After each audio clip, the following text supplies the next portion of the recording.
He keeps this whole place going! And you act like he doesn't even exist!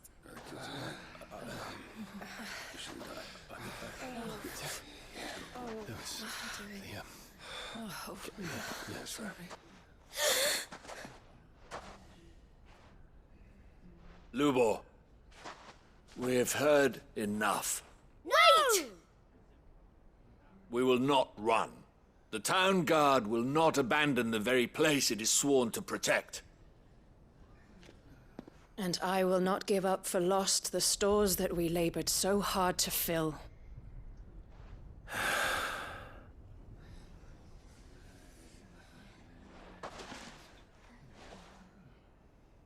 So tell us, how do you propose we deal with these Akashic of yours?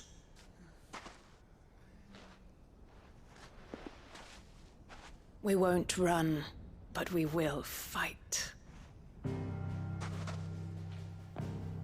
All right, then.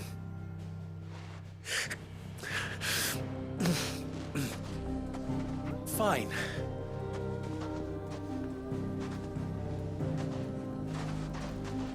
Gather round if you don't want to die.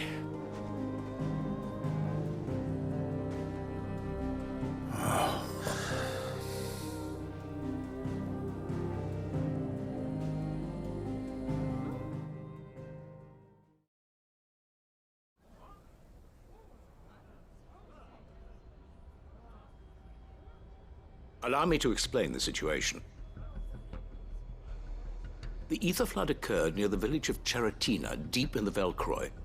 The place had been abandoned for years, until the League of Outlaws decided to make it their base of operations.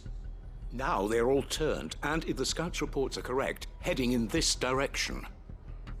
They are mindless monsters, driven only by hate and rage. And they are utterly unpredictable. With the bandits, we at least knew how and where they were likely to attack.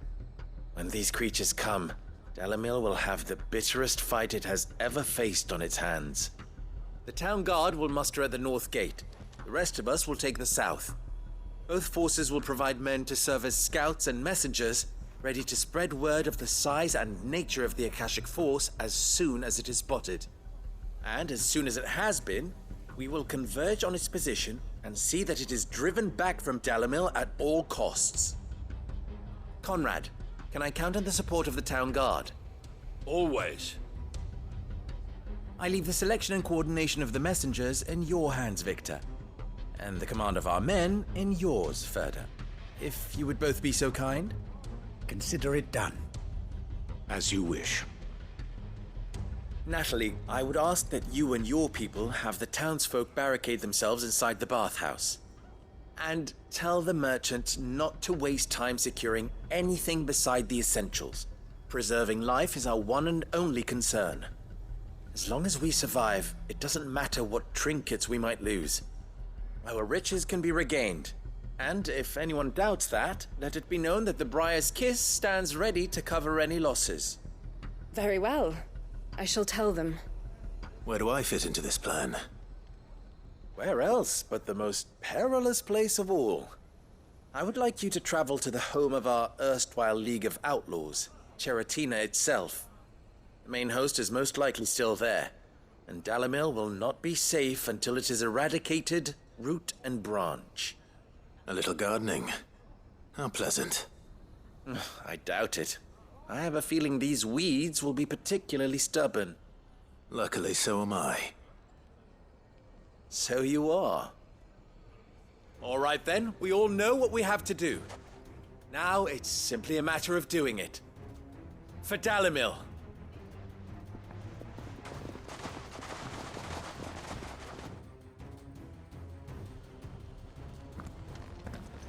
Looks like everyone's ready. I'd better not keep them waiting.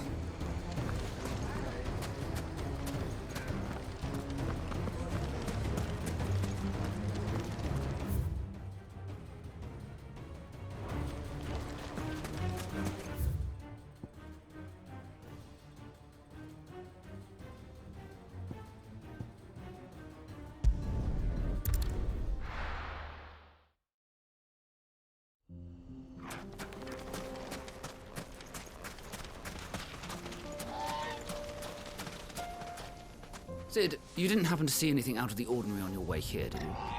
We've had reports of bearer transports being attacked along the roads, and they're not freeing the poor souls.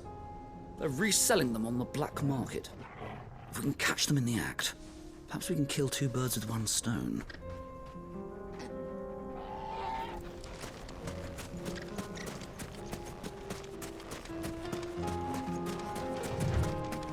There's the flood. But what's waiting for us inside?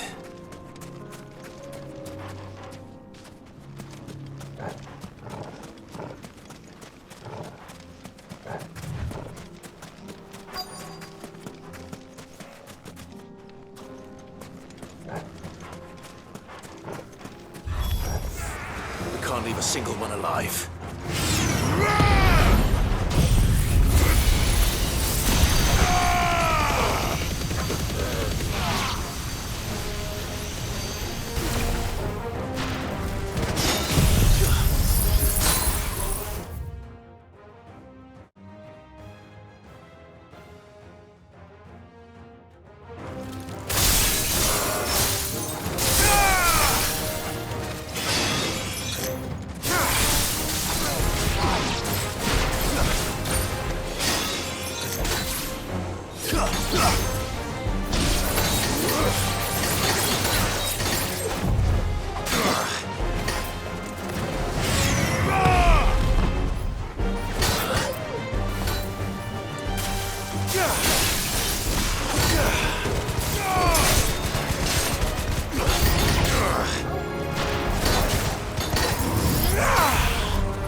The League is disbanded. I should get back to Dalimil and see how the others fared.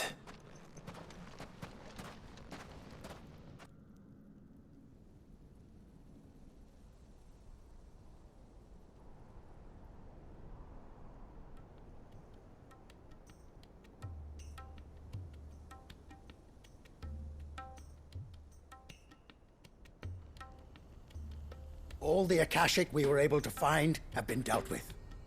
Seems that might be the last of them. Last of them here, perhaps. Lubo, Sir Clive has returned. Clive! What news from Charatina? It's done. Root and branch. I knew you wouldn't let me down. Thank you, my lord. Friends, the Horde has been driven back. The Akashic have been defeated. And we need not fear the arrival of any more, thanks to Clive. Victory is ours. We bloody did it! We saved Dalimil. Lubor, allow me to apologize. After all you have done for this town, we should never have doubted you. But we did. And for that we are truly sorry. We only hope that you can forgive us. We need you, Lubor. Dalimil needs you. So, if you would still like to be considered for the position of mayor, you have our backing. You do remember that I'm a bearer, don't you? We do. But that is not a stain on your character. It is a stain on ours. We thought only of what we perceived bearers to be, not what you truly are. The man who saved Dalimil twice over. I see. But I will only accept your proposal on 2 conditions. Name them. Firstly, that you will both do everything in your power to rally your people to my cause. If the Town Guard and the Merchants League do not accept my leadership, it will be doomed from the start. Unity is the key to defending Dalimil, and I do not doubt that we shall need to call on our combined strength again. When that time comes, I will expect us all to pull together, just as we did today. Of course. You have our word. And secondly,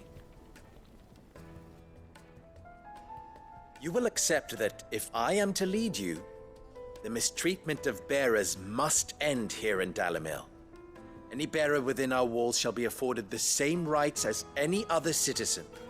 They will not be judged by what they are, but who they are.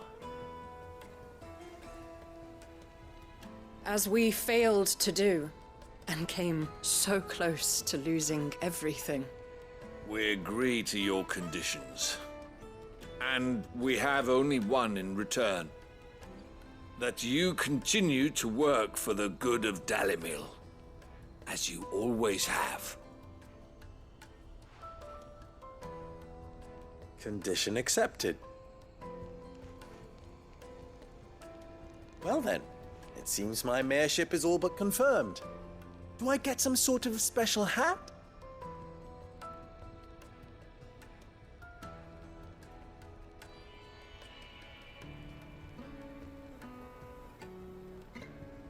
How fickle fate can be. Not so long ago, I had resigned myself to leaving Dalimil in disgrace. And now, I find myself her leader. Here. For everything.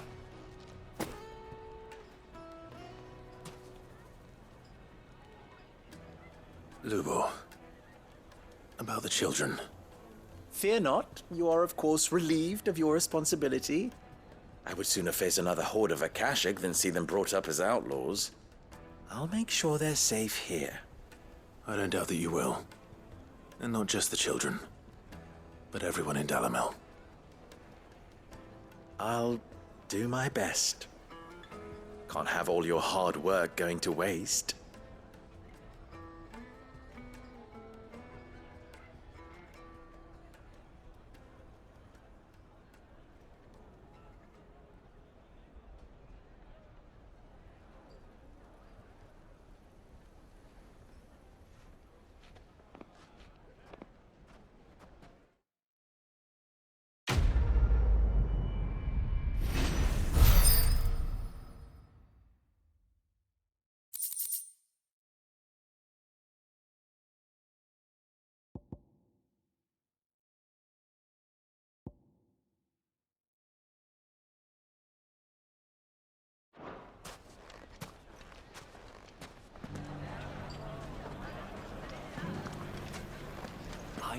know I was right not to give up on Lubor. I shall devote my every effort to creating a haven for man and bearer both.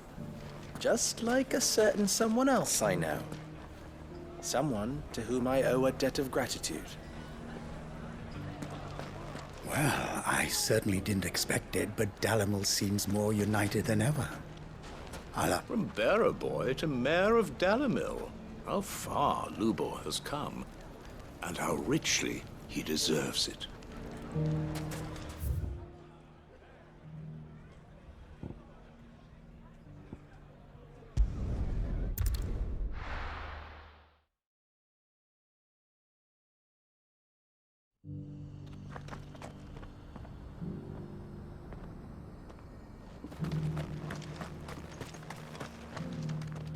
Here, take a look at my wares.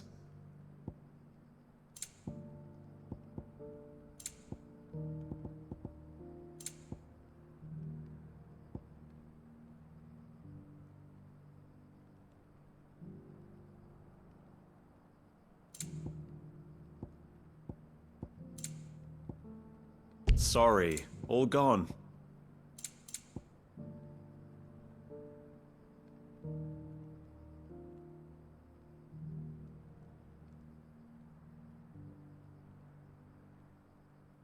Take care.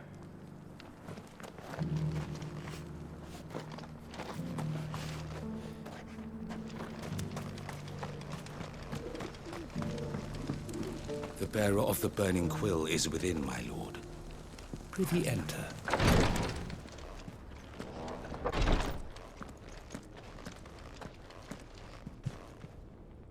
Lord Marquis, if you have a moment. What is it, Cyril? One of our brethren lately journeyed across the strait in order to pursue a new avenue of inquiry in our ongoing investigation. He sent an owl some while ago, but we have heard naught from him since. Was he surveying another fallen ruin? No. The object of his study was a savior cult that has arisen in Ash in recent years. We believe it may have some connection to the Circle of Malleus, an ancient religion that worshipped Ultima as its god. By gaining an understanding of this new faith, we hoped to learn more of the Circle's original beliefs. And so you sent one of your brothers to Ash, a continent teeming with orcs and Akashic. Fully cognizant of the risks, yes.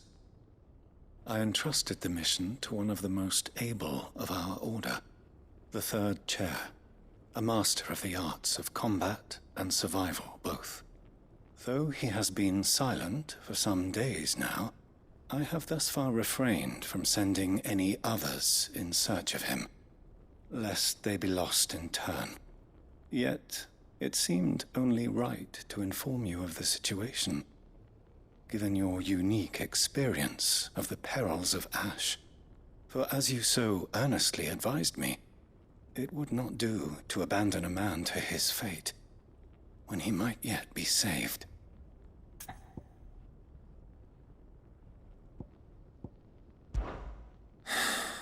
It would not. But Ash is a big place. Can you be any more specific? Perhaps. The last owl I received from him mentioned a village where he had heard the cult were wont to assemble. Mickleburg was its name. It lies in the southern reaches of Waloed. If aught ill befell him, I expect it did so there. All right. I'll see what I can do. You are much too kind, my lord. Go then, with my hopes, and may the Firebird's flame ever burn in your heart.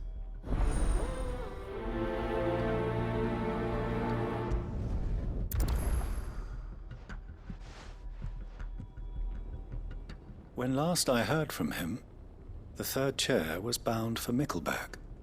If you mean to seek him out, my lord, I can think of no better place to start.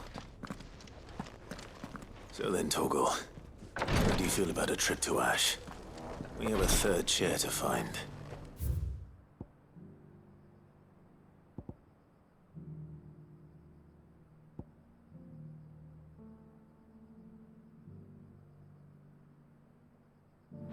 Assuming he's still alive.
This must be Mickelberg.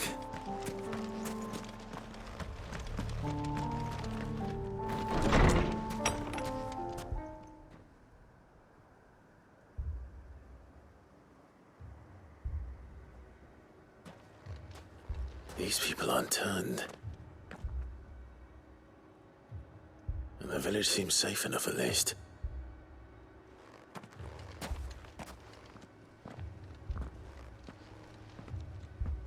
What is going on here? Ah. Did you, too, heed the call? Heed the call? No, I came here looking for someone.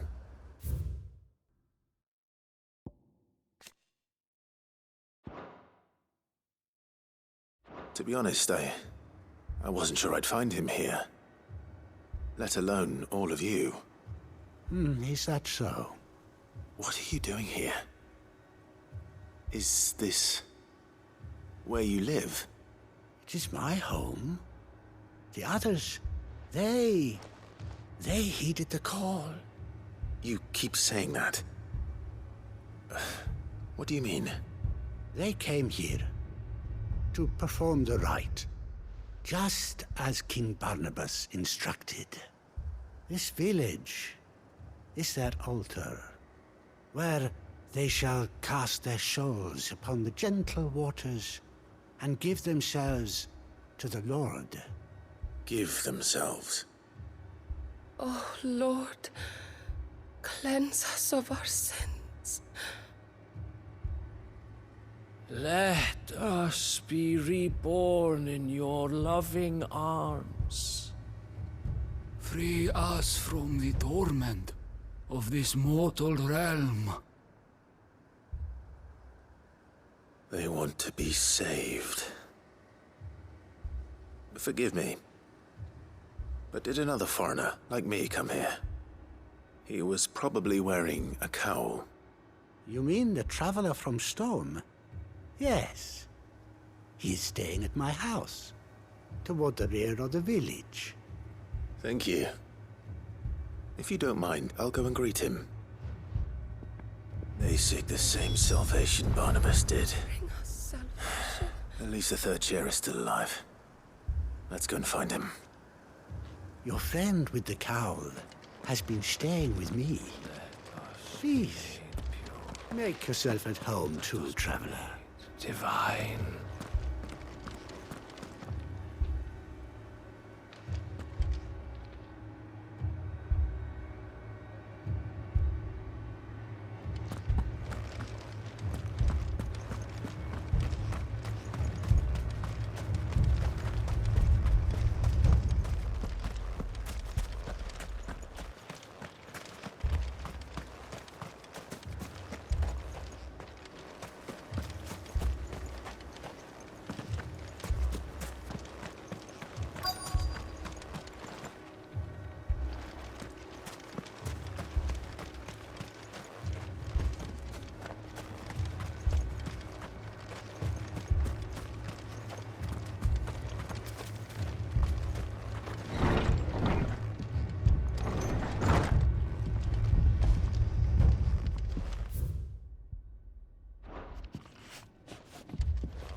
Excuse me. Are you with the Undying? I am. And so it would appear, are you? Lord Rosfield, if I am not mistaken. That's right. And you must be the third chair. I am. Cyril was worried for your safety. He sent me to find you. Then I must apologize. I did not mean to trouble the bearer of the burning quill. Much less you, my Lord Marquis. He said that you had failed to report. Is there a reason for that? I came here to study the followers of this new faith. But the more I learned of them, the more my own faith began to falter. You have seen them at their prayers, have you not? They devote themselves to the veneration of their Lord with a fervor I have never seen before. Praying night and day that they might be rid of their wicked wills and reborn in their Saviour's light. Not that they might be granted respite from their worldly woes, but so that they might continue to serve him. Serve him with all of their beings. I, too, swore to devote my life to the service of my Lord and Master, but this... 'tis different. It is more. And so I would see it through to the end. See these people safe, that they might achieve their dream. That they might do their duty to their Lord. Even if it should keep me from doing my duty to mine. You do understand what their dream is, don't you? I do, my lord. They would cast aside their wills and become Akashic. I know that it may be hard to believe, but to these people, that is the very essence of salvation. Forgive me, my lord, but I must remain here. If you are to return to Master Cyril, I would consider it a great... Did you hear that, my lord? Something is happening. I'll go and find out what. Stay here.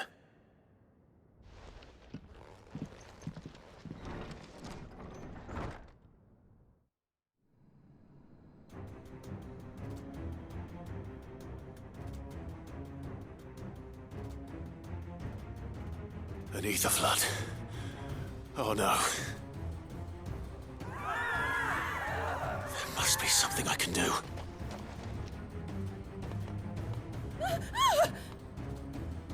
Echoes as well. Found her. Come on. Over here!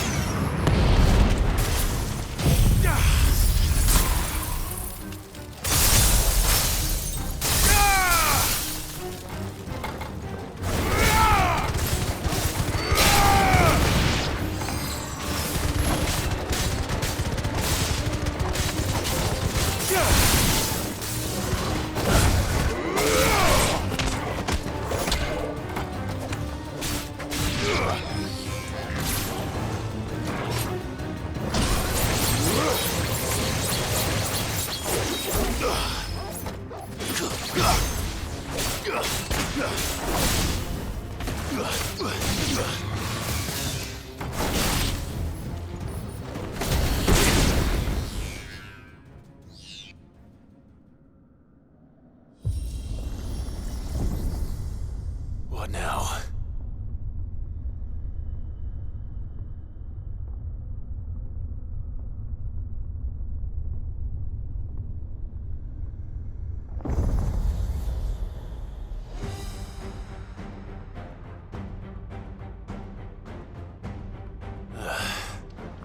We meet again. I've killed your kind before. Let's try.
Don't you die.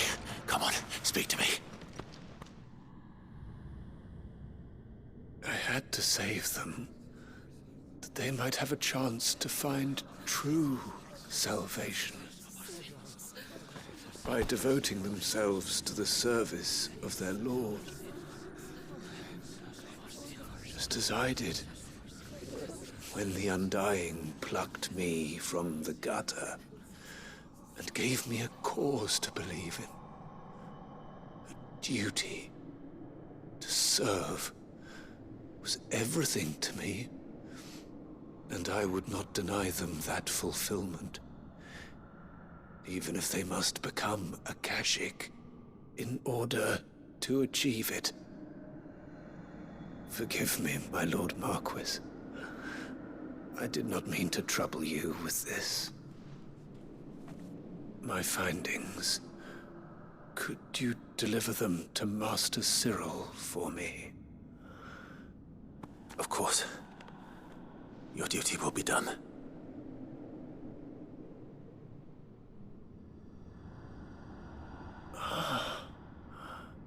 Look, my lord. They are saved.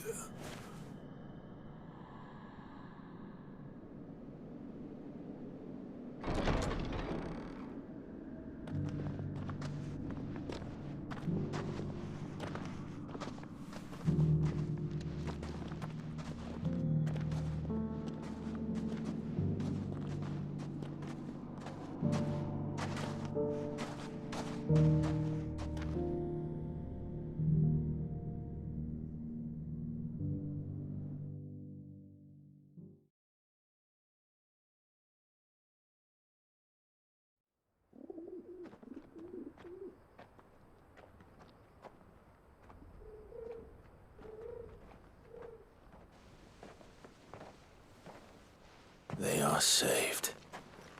Founder. I should get this report to Cyril.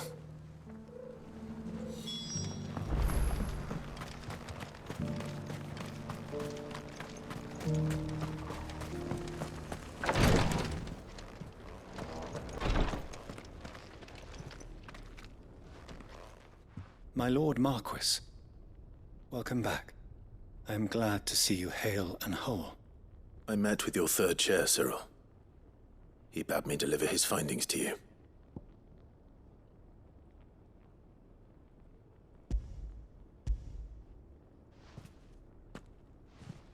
Thank you, my lord. He remained in Ash? He died protecting the villagers from an echo. I buried him in Mickelberg. I'm sorry that I couldn't save him. If you could not save him, no one could. The villagers, they were believers in this savior cult. They prayed to their god that they might be unburdened of their wills. Then an ether flood came, and their wish was granted. Your brother sacrificed himself that they might live, even knowing that that life was death by another name. Then he perished defending liberty. A hero's end. For the right to choose how one dies is no less sacred than the right to choose how one lives. Sid would agree. He wanted to build a world where people could die on their own terms. A noble ambition. To die for one's cause is the most perfect expression of one's faith. It matters not how misguided others might judge one's decision to be. Only that the decision is one's own. We live according to the teachings of our order. We believe in them, we protect them, and yes, we die for them. For better or worse, that is our creed.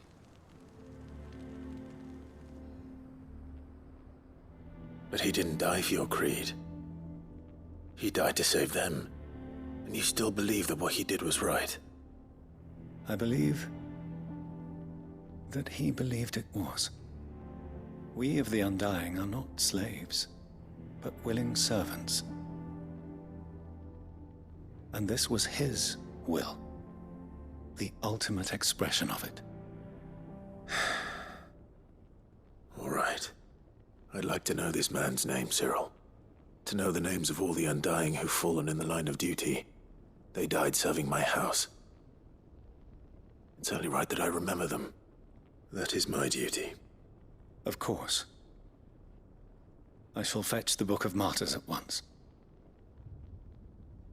My lord, it has been, and shall ever be, the greatest honor of my life to serve House Rosfield.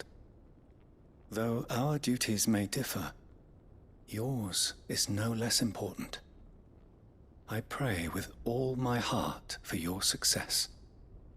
And were they here, I have no doubt but that every one of my fallen brothers and sisters would feel the same.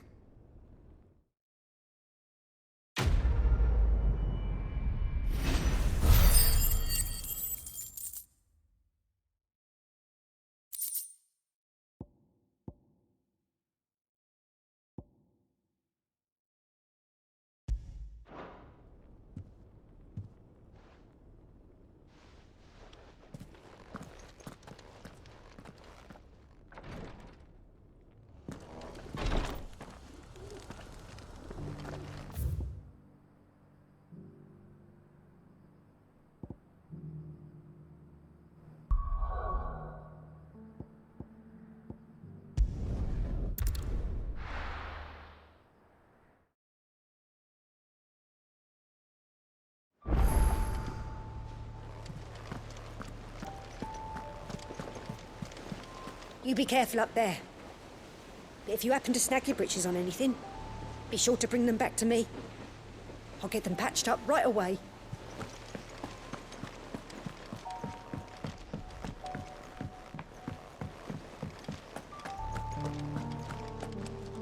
What a word.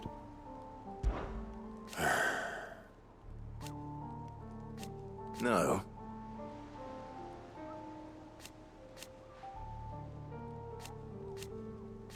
Is that a rub?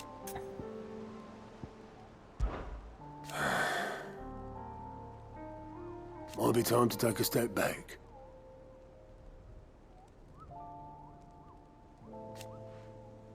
And if it weren't for Sid,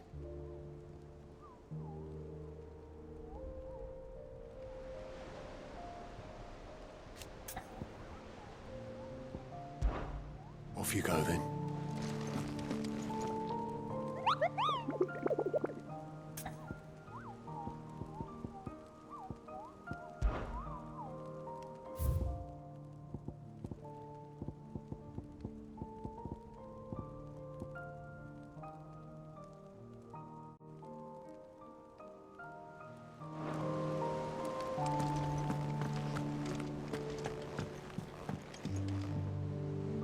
Vivian, I read your note, and I'd be happy to help you find the book you're looking for.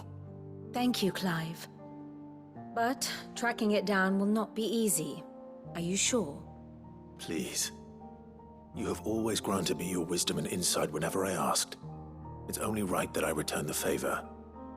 Or at least attempt to. You are too kind. Alas, what I ask of you is rather more trying than delivering the odd lecture. I spoke with Harpocrates to see if he had any inkling as to where another copy might be found, but...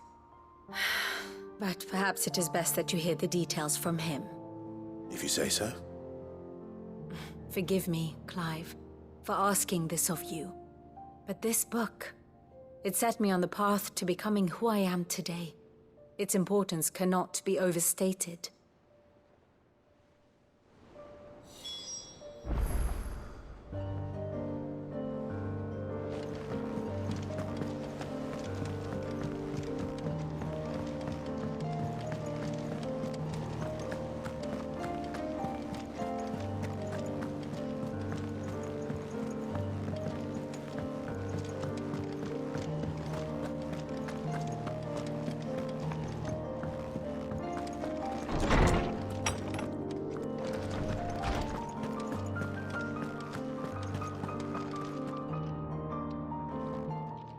Clive, my boy. What a pleasure it is to see you. Harpocrates. There's something I need to ask you. I've been charged with locating a book called From a Distance. Then you seek a rare gem indeed. One whose name I had not thought to hear from your lips. You've been talking to Vivian. Right as always. But she didn't seem keen to tell me very much. I take it she didn't like what you had to say. And yet I gather it did naught to dissuade her. Clive, if the young professor has tasked you with obtaining a copy, I fear she asks the impossible. The executors would not allow it. The executors?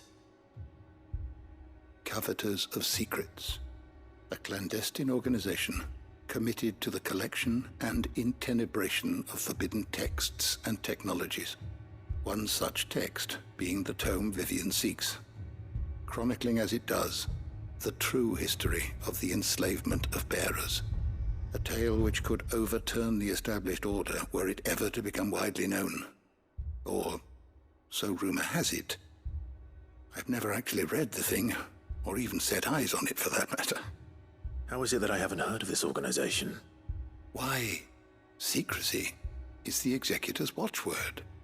They lurk in the shadows, emerging only to seize that which must be seized, be it books, inventions, or people, before disappearing again, leaving nary a trace. Which would explain why Vivian's copy was snatched from her grasp not long after she found it. By the hand of the executors, yes. But what drives them? Self-interest or ideology? A fine question. Sadly, all that is known of the executors can be recounted in a single breath. You may just as soon ask me of their origins, numbers, or the identities of their leaders. Any answer I give would be pure speculation. Then my hunt was doomed from the first. What was Vivian expecting? That I'd pluck it from thin air? Not from thin air, no. From ash. Rumors of the executors are rife among the scholars of Storm, but rather less so across the strait. I have a friend. Well, I had a friend in the village of Garnick, a collector of rare tomes, upon which subject we would oft correspond. Alas, I have heard naught from him since the skies fell dark. And no doubt he, too, has turned. But, though he did not mention it by name, it is possible that a surviving copy of From a Distance yet rests upon one of his many shelves, quietly awaiting discovery. If you were, by some chance, able to save even a single book from the poor man's library, I know his soul would rest easier. Very well. When I next find myself in Waloed, I'll be sure to pay Garnick a visit.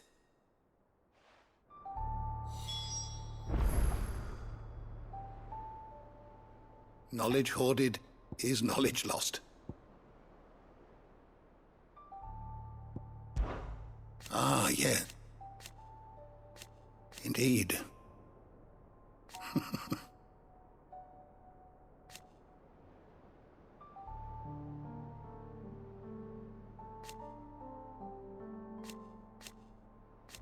Then go.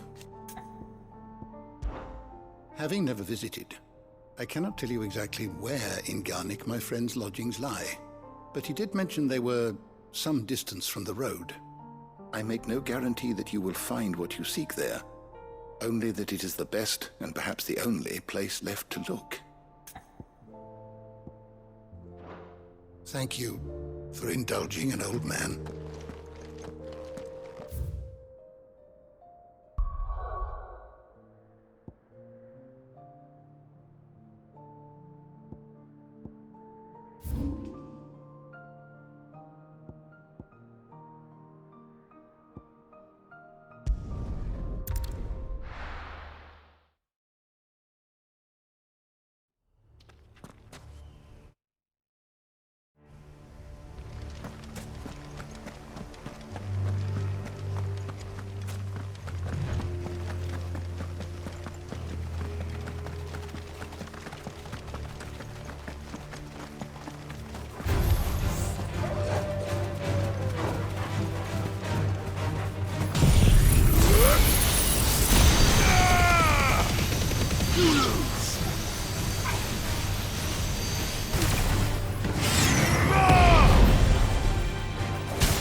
It's over!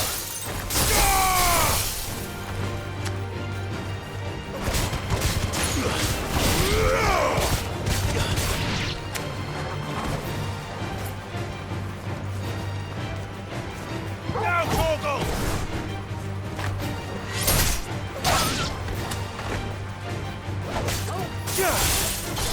Stay down!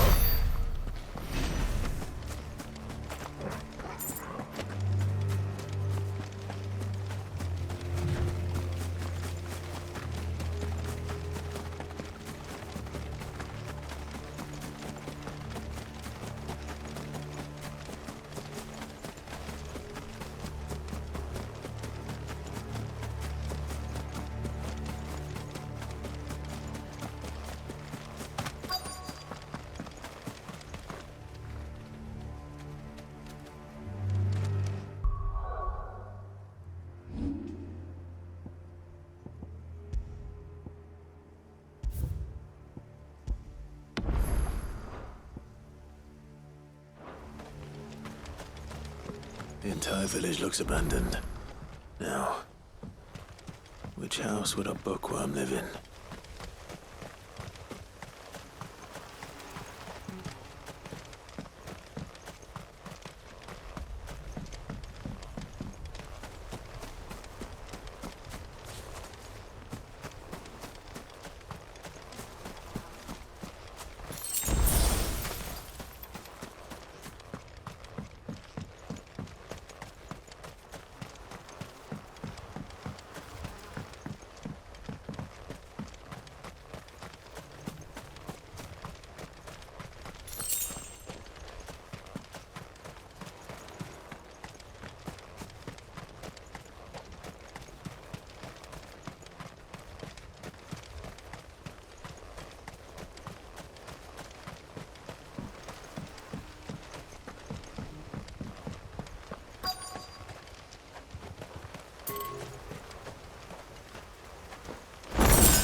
This is a Royal Army logbook.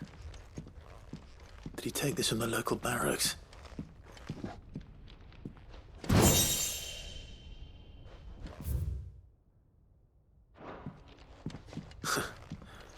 His interests were certainly varied.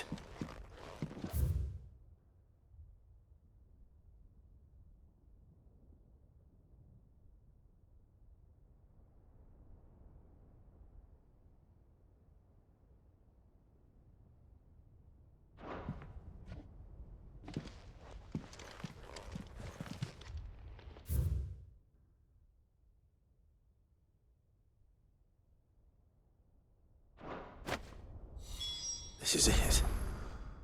But if what it says is true, I need to get this back to the hideaway.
Leaving so soon, stranger? We've been watching you. From a distance, so to speak. Subtle. I know who you are. Then we need not waste time on introductions. Hand me the book. Leave it in our care and return to your life.